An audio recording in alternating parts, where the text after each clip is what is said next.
நிகழ்ச்சி தொடர்கிறது. ஸோ ஒரு நாட்டில் எந்த ஒரு அமைப்பாக இருந்தாலும் அவர் நாட்டின் அக்கறையில் ஒரு அக்கறை செலுத்த வேண்டும். அந்த வகையில் நம்ம நாட்டில் வறுமை என்பது எல்லாருக்கும் தெரியும், தாண்டவம் ஆடுகிறது. அந்த வறுமைக்கு பல காரணிகள் இருக்கின்றன. அதில் ஒரு பிரதான காரணியாக சொல்லப்படுவது என்பது மக்கள் தொகை பெருக்கம். இந்த மக்கள் தொகை பெருக்கத்தை கட்டுப்படுவதற்காக அரசு குடும்ப கட்டுப்பாடு பிரச்சாரத்தை மேற்கொள்கிறது. ஆனா இன்னொரு பக்கம் நீங்கள் குடும்ப கட்டுப்பாட்டை எதிர்த்து நீங்கள் பிரச்சாரம் செய்து கொண்டிருக்கிறீர்கள். இது நாட்டின் முன்னேற்றத்துக்கு தடையாக இல்லையா? அது இல்லை, தடையா இருக்காது. என்னடா, இந்த வறுமைக்கு மக்கள் தொகை பெருக்கம் காரணங்கிறது அடிப்படையில் தவறு இல்ல. காரணங்களில் அதுவும் ஒன்று இல்லை, அதுவே தவறுண்டா. மக்கள் தொகை பெருக்கம் தான் வறுமையை ஒழிக்கக்கூடியது என்று தான் சொல்லணும். ஏன்னா நம்ம ஒரு 30-40 ஆண்டுகளுக்கு முன்னாடி மக்கள் தொகை ரொம்ப கம்மியாக இருந்தது. இந்தியா, பாகிஸ்தான், பங்களாதேஷ்லாம் சேர்த்துலாம் 30 கோடி தான் இருந்தாங்க. பாரதியார் கூட 30 கோடி முகமுடையாள்னு படிக்கிறார் இல்லையா, 3 சேர்ந்து 30 கோடி தான் இருந்தோம். அந்த காலகட்டத்தில் அரிசி கிடைக்காது, காசு கொடுத்தாலும் மக்களுக்கு அரிசி கிடைக்காது. 4 மணிக்கெல்லாம் ரேஷன் கடையில் நிற்பாங்க. பஞ்சம் தாண்டவமானுச்சு. அப்போ அந்த வயல்கள் நிறைய இருந்தது. இந்த தண்ணி தகராறு கூட இல்லை, உற்பத்திகள் எந்த பஞ்சமுமே இல்லை, வெளிநாட்டுக்கு ஏற்றுமதிங்கிற கான்செப்ட் கூட ஜாஸ்தியாக இல்லை. அந்த காலத்தில் அவ்வளோ உற்பத்தி ஆகியும் கூட மக்களுக்கு அரிசி கிடைக்கல. இன்றைக்கு என்னன்னு கேட்டால் அரிசி தாராளமாக கிடைக்கிறது. அன்றைக்கு பணப்புழக்கம் கிடையாது. அன்னைக்கு சோத்துக்கு மட்டும்தான் மனுஷன் சம்பாதிச்சான். அதுக்கு மேலே அந்த காசை வச்சு ஒன்றும் செய்ய முடியாது. இன்னைக்கு சம்பாரிச்சு டிவி வாங்குறான், கம்ப்யூட்டர் இதெல்லாம் அந்த காலத்தில் தேவையில்லாத விஷயம். அப்போ எவ்வளவோ நவீன சாதனங்கள்லாம் வாங்குறான், காசு இருக்கிறது. வறுமைன்றது கம்பேர் பண்ணி தான் வறுமைங்கிறோம். உங்களோட நான் கொஞ்சம் கம்மியாக இருக்கேன் அப்படிதான் வறுமைன்னு சொல்கிறோமே தவிர 50 வருஷத்துக்கு முந்தின மக்களோட பாத்தீங்கன்னா யாரும் வறுமை கிடையாது. அவங்க தான் வறுமை இல்லைங்கிறீங்க. இப்போதைக்கு யாரும் அதோட கம்பேர் பண்ணா இது நல்ல செழிப்பான காலம். நம்ம ஒரு 50 வருஷத்துக்கு முந்தி நம்ம அப்பன் பாட்டன்மார்களுக்கு வாழ்ந்த காலத்துல வாஷிங் மிஷின் கிடையாது, ஓவன் கிடையாது, ஃப்ரிட்ஜ் கிடையாது, டிவி கிடையாது. சம்பாதிக்கிறது சோத்துக்கு தான், அதுக்கு பத்தாது. இல்ல, காலத்துக்கு காலம் வேறுபடும். பண புழக்கங்கள் இப்ப இன்றைய காலத்து வறுமை இருக்கிறதா இல்லையா? வறுமை என்பது எந்த காலத்திலயுமே கம்பேர் பண்ணி தான் மக்கள் பேசுவாங்க. வறுமைன்னா 2 பேரை பார்ப்பாங்க, அவன் நல்லா இருக்கான் 10 பேர், இந்த 10 பேர் அவனோட கம்மியா இருக்கான் அப்படின்னு பேசுவாங்க. இந்த நாட்டில் அமெரிக்காவில் ஏழையா இருக்கிற ஒருத்தனை கொண்டு வந்து பணக்காரனை போயிடுவான். அமெரிக்காவில் ஏழைன்னு ஒருத்தனை ஒதுக்கி வச்சிருப்பாங்கல்ல, அவனை கொண்டு வந்து நம்ம நாட்டில் விட்டோம்னா அவன் தான் பணக்காரனா இருப்பான். ஏன் கம்பேர் பண்றது? அங்க உள்ள பணக்காரனோட ஒப்பிட்டு அவன் ஏழையா இருக்கிறான், இங்க உள்ள ஏழையோட ஒப்பிட்டு அவன் மேல இருக்கிறான். இப்படிங்கிறது தானே தவிர வறுமைன்னா எதை வைக்கணும்னா, சாப்பாடு இல்லாம பட்டினிக்கு ஏதாவது சாவுறாங்களா, வேலை இல்லாம இருக்கிறாங்களா, வேலைக்கு ஆளு தான் கிடைக்கல. இப்ப இல்ல, அந்த மாதிரி நம்ம நாட்டில் இல்லன்றீங்களா? இல்ல, செழிப்பா இருக்கான்னு சொல்ல வரீங்களா? உலகமே இல்ல, உலகத்துல இல்ல. என்னன்னா வேலை வாய்ப்பு கூட இன்னைக்கு ஆளு தான் கிடைக்க மாட்டேங்குது. கடந்த 10 ஆண்டுகளில் 1 லட்சத்துக்கும் மேற்பட்ட விவசாயிகள் தற்கொலை செய்து கொண்டு இறந்தார்கள் என்று இந்திய அரசின் புள்ளிவிவரமே சொல்லுகிறது. இப்ப இந்த வகையில் வறுமை இல்லை நீங்க எப்படி நீங்க சொல்றீங்க? இல்ல, விவசாயிகள் தற்கொலை செய்து கொண்டார்கள்ங்கிறது 110 கோடி மக்கள்ல 1 லட்சம் பேர் செத்துருக்கிறாங்க என்பதற்குல இந்த கணக்குல எல்லா காலத்திலும் செத்துருப்பாங்க. நவீன காலத்தில் உங்களுக்கு தொழில்நுட்பம் எல்லாம் பெருகிட்டதுனால செய்திகள் உடனே வந்துருதே தவிர மன வலிமை கம்மியா உள்ளவன் தற்கொலை பண்ணுவான். விவசாயி மட்டுமா தற்கொலை பண்றான்? வாங்கின கடனை கொடுக்க முடியலன்னு தான் தற்கொலை பண்றான். தற்கொலை பண்ற மார்க் 5 மார்க் குறைஞ்சதுக்காக தற்கொலை பண்றான், காதலுக்கு தற்கொலை பண்றான். இடஒதுக்கீடு பத்தி பேசும்பொழுது இஸ்லாமிய மக்கள் இன்னும் அடிமட்டம் தான் இருக்காங்க, ஏழையா இருக்கீங்க நீங்க சொன்னீங்க. ஆமா. இன்னொரு பக்கம் இப்ப வறுமையில மக்கள் இல்லைன்னு சொல்ற 2 முரண்பாடா இருக்கு சார். நான் கம்பேர் தானே சொல்றேன். கம்பேர் பண்ணி பார்க்கும்போது என்ன செய்யும்னா, நமக்கு தோணும் அவன் நல்லா இருக்கான், நம்ம குடிசையில் இருக்கிறோம், அவன் பங்களாவில் இருக்கான், அவனுக்கு 20,000 ரூபாய் சம்பளம், நமக்கு 5,000 ரூபாய் சம்பளம், இந்த 5,000 ரூபாய் வாழ முடியும். நம்ம என்ன கேட்கிறோம்னா, அவன் 20,000 நான் 5,000, அதை வேண்டாம் நான் வறுமை என்று சொல்லிக் கொள்ளலாம். நான் செத்துருவேனா, எனக்கு சோறு கிடைக்காதா, ஆடம்பரமா வாங்கி கொண்டே நான் என்ன செய்யறேன், வாழ முடிகிறது. அப்ப மனம் தான் காரணம், பொருளாதார ரீதியா மக்கள் வறுமையெல்லாம் தாங்கக்கூடிய அளவுக்கு வந்துருச்சுன்னா வறுமைங்க கூடாது. இல்ல, 21,000 ரூபாய்க்கு ஒரு பவுன் விற்கிது, வாங்குறதுக்கு தயாரா இருக்கிறோமா இல்லையா? நம்ம எங்க வறுமை இருக்கு? எந்த மக்கள் வாங்குறாங்க? எல்லாரும் வாங்குறாங்க. சரி சார், இப்ப நீங்க வறுமை இல்லைன்னு சொல்றீங்க. சரி, அதனால குடும்ப கட்டுப்பாடு வருவோம். இல்ல, வறுமை இல்லை முடிச்சிடும். வறுமை இல்லை நீங்க சொல்றீங்க. வறுமை இல்லை என்ற நிலை இருந்தால் இடஒதுக்கீடு ஏன் தேவை இஸ்லாமியர்களுக்கு? இல்ல, இடஒதுக்கீடு வறுமைக்கு மட்டும் கிடையாது. நாங்க கல்வியில இடஒதுக்கீடு கேட்டோம்னா அறிவுக்கு. இப்ப நீங்க படிச்சு நான் படிக்காம இருந்தா இன்னும் என்னுடைய நாலேஜை வளர்த்துக்கணும் இல்லையா? அதுக்கு நாங்க கேட்கிறோம். அரசு வேலை என்பது வெறுமனே வேலை வாய்ப்பு மட்டும் கிடையாது. பள்ளிகளை சேர்க்கிறது யார் தடை போறது? அவங்க சேர்த்துக்கலாமே, தனியார் பள்ளி நிறைய இருக்கு. அந்த இதுல நாங்க இடஒதுக்கீடு தேவை கிடையாது. நாங்க சொல்வதெல்லாம் ஒரு மெடிக்கல் காலேஜ், ஒரு இன்ஜினியரிங் காலேஜுங்கிறதுக்கு தான் இடஒதுக்கீடு கேட்கிறோம். அதுக்கு போகும்பொழுது மார்க் உள்ளவனுக்கு ஃப்ரீயா கிடைச்சிரும், மெரிட்ல போயிடுவான். குறைந்த 2 மார்க் கம்மியா போச்சுன்னு வைங்களேன், அவன் காசு கொடுத்து தான் வாங்கணும். 10 லட்சம், 50 லட்சம், 40 லட்சம், 1 கோடி எல்லாம் கேட்கறாங்க மெடிக்கல் சீட்டுக்கெல்லாம். இதெல்லாம் கொடுக்கற அளவு நாங்க இல்ல. மார்க்லையும் நாங்க வந்து மெரிட்ல இல்லைங்கிறதுக்காக கேட்கிறோமே தவிர இடஒதுக்கீட்டுக்கும் வறுமைக்கு சம்பந்தம் கிடையாது. இடஒதுக்கீடு என்பது வந்து அறிவை வளர்த்துக் கொள்வதற்கு ஒண்ணு. அது வேலை வாய்ப்பு கேட்கறது வந்து அரசு வேலை என்பது ஒரு அந்தஸ்து. இப்ப எல்லாரும் நீங்களா அதிகாரி இருக்கும், நான் வந்து எங்க சமுதாயத்தை ஒத்துமை இல்லைன்னா எங்களுக்கு ஒரு பின்னடைவா தெரியும். ஒரு அந்தஸ்துக்காக இடஒதுக்கீடு அந்தஸ்து தானே, அது ஒரு அந்தஸ்து ஒண்ணு. அதே நேரத்தில் வந்து இந்த குடும்ப கட்டுப்பாடு விஷயத்துக்கு வரனே, குடும்ப கட்டுப்பாடை பொறுத்தவரை மக்கள் தொகை பெருக பெருக வந்து உற்பத்தி பெருகும். ஏன்னா அதிகமான மக்கள் இருக்கும்போது தான் மனுஷன் மூளை வேலை செஞ்சு அவன் நிறைய கண்டுபிடிப்பான். இப்ப அந்த காலத்துல ஒரு கோழி வாங்கணும்னு சொன்னா கிராமத்துல போய் அலைவாங்க, விருந்தாளி வந்துட்டாங்கன்னா கோழி கிடைக்காது. இன்னைக்கு பிராய்லர்ல வந்து கோழியை வந்து 45 நாள்ல உண்டாக்கி வேணுங்கிற அளவுக்கு நம்ம வாங்க முடிகிறது. இவ்வளவு ஏன் உற்பத்தி பண்ணா? மக்கள் பெருகும் போது சிந்திக்கிறான், மூளையை கொண்டு வேலை செய்யறான். அன்னைக்கு முட்டை கிடைக்குமா? ஒரு 50 வருஷம் முன்னாடி முட்டை வேணும்னு சொன்னா யாராவது விருந்தாளி வந்தா முட்டை புது மாப்பிள்ளைக்கு வாங்குறதுக்கு போவாங்க, முட்டை கிடைக்காது. இன்னைக்கு எங்க பார்த்தாலும் பெட்டி கடையில இருந்து எல்லா கடையிலையும் முட்டை வச்சு விற்கிறாங்க, லாரியே இறக்கலாம். இவ்வளவு முட்டை எப்படி உற்பத்தி ஆகுது? மக்கள் தொகை பெருகும் பொழுது உற்பத்தி அதிகமாகும். இன்னொரு பக்கம் இப்ப வறுமையை ஒழிப்பதற்கு முக்கிய தீர்வாக சொல்லப்படுது பொருளாதார திட்டங்கள், பொருளாதார கொள்கைகள். இப்ப நீங்க இஸ்லாம் வந்து எல்லாத்துக்கும் பொதுவானது சொல்லி நீங்க பிரச்சாரம் செய்கிறீர்கள். ஆனால் நீங்கள் பேசக்கூடிய பெரும்பாலான விஷயங்கள் ஒரு தனிநபர் ஒழுக்கம் சார்ந்த விஷயங்களாக இருக்கிறது. பொய் பேசக்கூடாது, திருடக்கூடாது, இது பண்ணக்கூடாது.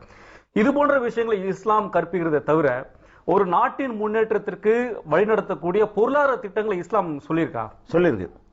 இஸ்லாம் வந்து பொருளாதாரத்தை ரொம்ப சிறந்த முறையில் சொல்லியிருக்கிறது. இஸ்லாம் கூறும் பொருளியல் ஒரு நூலை கூட நம்ம எழுதியிருக்கிறோம். அந்த அளவுக்கு இஸ்லாத்துல வந்து பொருளாதாரத்தை பற்றி சொல்லப்பட்டிருக்கிறது.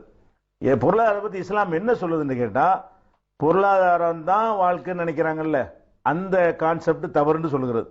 பொருளாதாரம் தேவை, பொருளாதாரம் தான் எல்லாம். நான் எந்த வழியில வேணாலும் நான் சம்பாதிப்பேன், யாருக்கு என்ன பாதிப்பு ஏற்பட்டாலும் கவலை இல்லை, நான் பணக்காரன் ஆகணும், அது தவறு என்று இஸ்லாம் சொல்லுகிறது. என்னிடத்துல பணம் இருக்கிறதுனால எப்படி வேணாலும் நான் செலவழிப்பேன் அப்படின்னு சொல்லுவது இஸ்லாம் தவறுன்னு சொல்லுவதே தவிர, பொருளாதாரத்தை திரட்டுங்க, அது நெறிமுறையோட திரட்டுங்க, யாரை ஏமாத்தாம திரட்டுங்க என்றெல்லாம் சில ஒழுங்குகளை இஸ்லாம் சொன்ன அளவுக்கு யாருமே சொல்லல. லஞ்சம் வாங்கக்கூடாதுன்னு சொல்லுது, பொருளாதாரம் தான் அது. வட்டி வாங்கக்கூடாதுன்னு இஸ்லாம் பேசுகிறது, அது பொருளாதாரம் தான். மக்களுக்கு தான தர்மங்களை பத்தி பேசுது, அது பொருளாதாரம் தான்.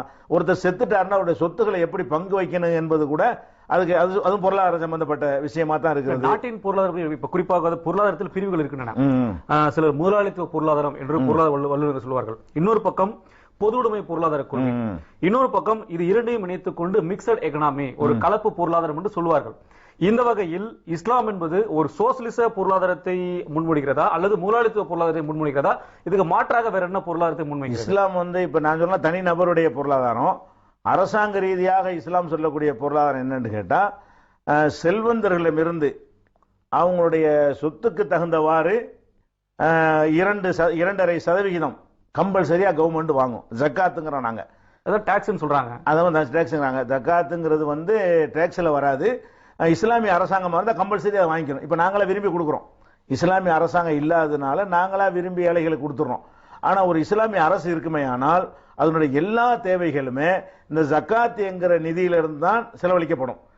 இப்போ அரசு சட்டத்துல நீங்க இத்தனை சதவீதம் நீங்க சம்பளம் வாங்குறீங்க, இத்தனை சதவீதம் வரின்னு இருக்கு இல்லையா, கம்பல்சரி தானே அது? ஆமா ஆமா. இதுக்கும் நீங்க சொல்றது பெரிய வித்தியாசம் இல்லையே.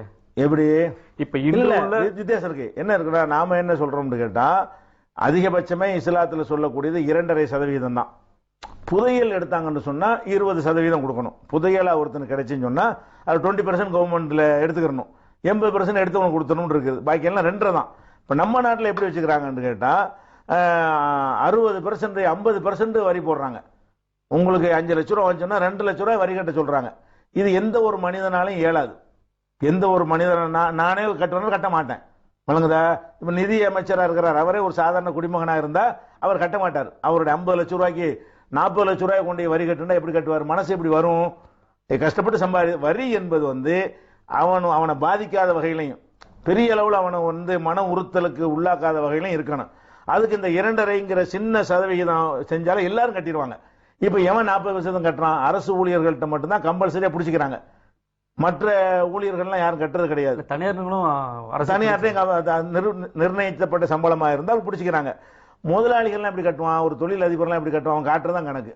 அவன் எப்ப காட்டுவான்? சினிமா நடிகர்லாம் காட்டுறாங்களா?